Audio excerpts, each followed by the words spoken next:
Mucho ambiente se ha podido ver en la Rambla Nova de Tarragona celebrando la Diada de Sant Jordi.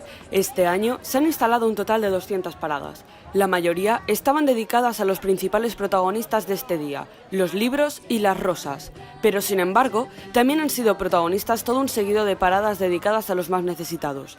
Diferentes organizaciones de todo tipo han tenido la iniciativa de en un día como este informar a los ciudadanos sobre su causa y también recolectar dinero vendiendo libros para seguir evolucionando.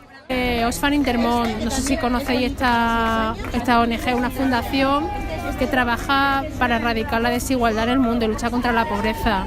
Entonces, todos los libros que tenemos aquí es de nuestra editorial, casi todos los libros son infantiles y hay algunos de cocina. Entonces, todo lo que recaudamos es para nuestros proyectos. Este año, los libreros esperan conseguir las cifras de los Sant Jordis anteriores, ya que a causa de que los días previos a la Diada eran Semana Santa, será más complicado llegar a las ventas propuestas. También han acudido todo un seguido de escritores para poder firmar sus libros y conocer a sus lectores. Juan González, Ana Monreal y Xavier Fernández son solo algunos de los que han protagonizado esta Diada en Tarragona. Bueno, a ver, yo creo que a diferencia en el resto de España, el lugar donde se vive de verdad la fiesta del libro es en Cataluña. Y cuando me surgió la oportunidad por temas personales de estar en Tarragona, fui yo casi el que le pedí a la editorial de decir, oye, ya que estoy en Tarragona me gustaría participar porque ellos me habían propuesto ir a Barcelona.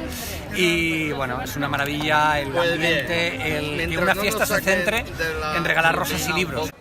El otro principal protagonista han sido las rosas. Se han vendido de todo tipo, ya que las floristerías cada año innovan más y presentan a los compradores rosas muy originales.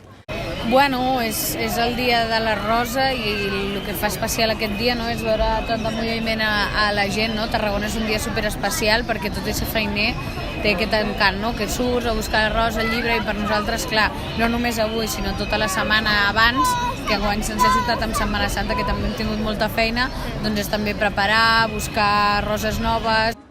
Este año se espera una bajada en las ventas, pero no dudan que aún así será una buena Diada de Sant Jordi.